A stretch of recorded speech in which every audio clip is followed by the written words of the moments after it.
মই ডাক্তৰ জুৰি খনিকৰ আজি মই আপোনালোকক ক'বলৈ ওলাইছো 40 ঊৰ্ধ্বৰ মহিলাসকলৰ সন্তান ধাৰণৰ আশা কিমান আৰু কেনেকৈ সম্ভৱ। আমি সকলোৱে জানো যে বয়স বাঢ়ি যোৱাৰ লগে লগে সন্তান ধাৰণৰ ক্ষমতা কমি আহে। এগৰাকী মহিলাই কন্যাকাল আৰম্ভ হোৱাৰ ঠিক অলপ দিনৰ পিছৰ পৰাই কেতিয়াবা এবছৰ দুবছৰৰ পিছৰ পৰাই মাহে মাহে একোটাকৈ কণী পাৰিবলৈ লয়, মানে কণী ফুটে মাহে মাহে প্ৰত্যেক মাহে মাহে, আৰু কণী ফুটাৰ সময়তে যদি স্পাৰ্ম লগ পায় তেনেহলে মানুহগৰাকীৰ সন্তান ধাৰণ হয়।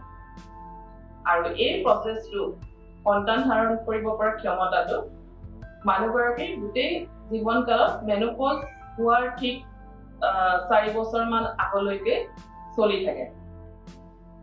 কিন্তু ফাৰ্টাইল পিৰিয়ড বুলি ক'লে আমি সাধাৰণতে 35 বছৰ আগলৈকে ফাৰ্টিলিটিটো খুব ভালদৰে মেইনটেইন হৈ থাকে।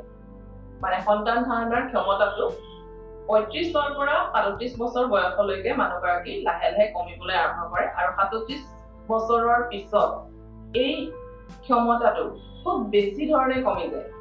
ভাৰতীয় মহিলাসকলৰ মেনোপজৰ এভাৰেজ এজটো হৈছে 46 to 47 years।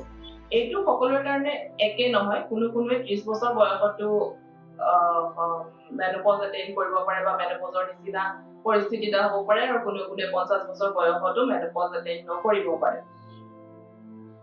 গতিকে এইটো সকলোৰে ক্ষেত্ৰত যদি আমি সাধাৰণ কৰি দিওঁ তেতিয়া কিছুমান দিগদাৰী হয়। আৰু এগৰাকী মহিলাৰ তেওঁৰ কণীৰ সংখ্যাটো জন্মতেই ফিক্স থাকে। মহিলা এগৰাকীৰ দুফালে দুটা ইউটেৰাছৰ দুফালে দুটা অভাৰী থাকে, আৰু এই অভাৰীত কণীবিলাক থাকে, আৰু কন্যাকালৰ পিছৰ পৰাই প্ৰত্যেক অভাৰীৰ পৰা মাহে একোটাকৈ, মানে কোনোবা এটা মাহত এটা চাইডেদি আৰু কোনোবা এটা মাহত দুটা চাইডেদি কণী ফুটিবলৈ আৰম্ভ কৰে।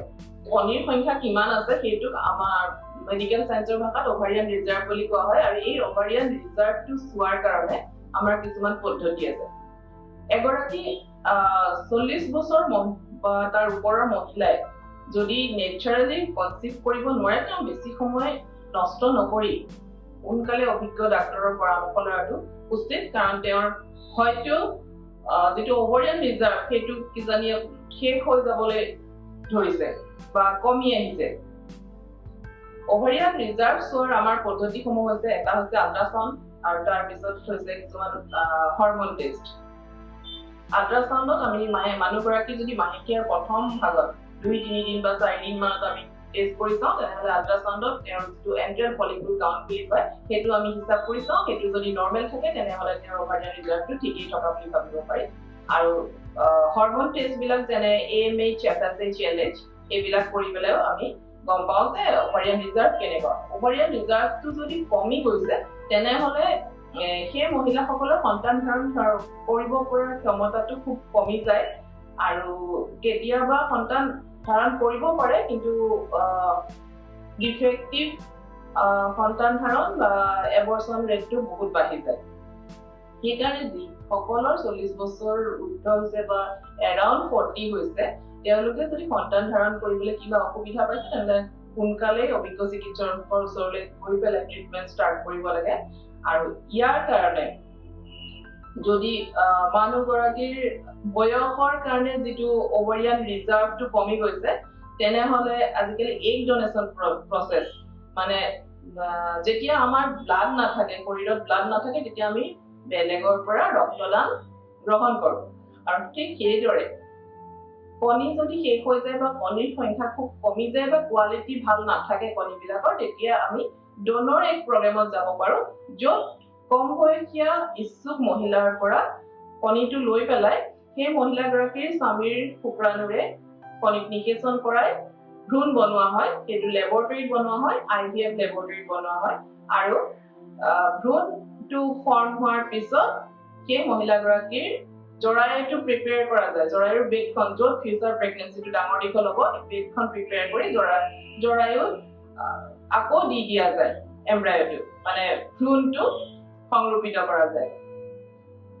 আৰু এই প্ৰচেছটো IVF প্ৰচেছৰ দ্বাৰা কৰা যায়, আৰু ইয়াৰ ছাকচেছ ৰেটটো যদি মানুহগৰাকীৰ আনুষংগিক কোনো বেমাৰ আজাৰ নাথাকে বা বেমাৰ আজাৰ থাকিলেও যদি কন্ট্ৰলত থাকে আৰু মহিলাগৰাকীৰ যদি জৰায়ুৰ বিশেষ প্ৰব্লেম নাথাকে যে বয়সৰ কাৰণে যিখিনি মেনোপজাল সিম্পটমছৰ বাহিৰে জৰায়ুৰ যদি বিশেষ অসুবিধা নাথাকে তেনেহলে এই পদ্ধতিত সাকসেস ৰেটটো খুবেই ভাল আৰু সেয়ে মই যিসকল মহিলা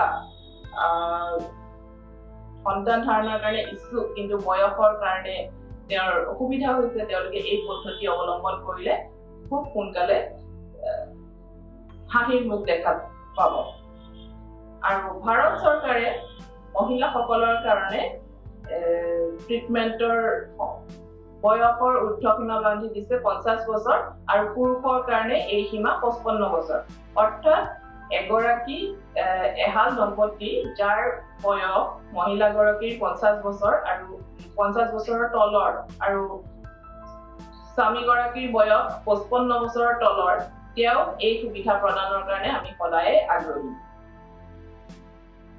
আৰু তেওঁলোকে এই সুবিধা গ্ৰহণ কৰি তেওঁলোকৰ জীৱনত সফলতাৰ মুখ দেখিব পাৰে ইয়াকে কয় মই আজি সামৰণি মাৰিছো নমস্কাৰ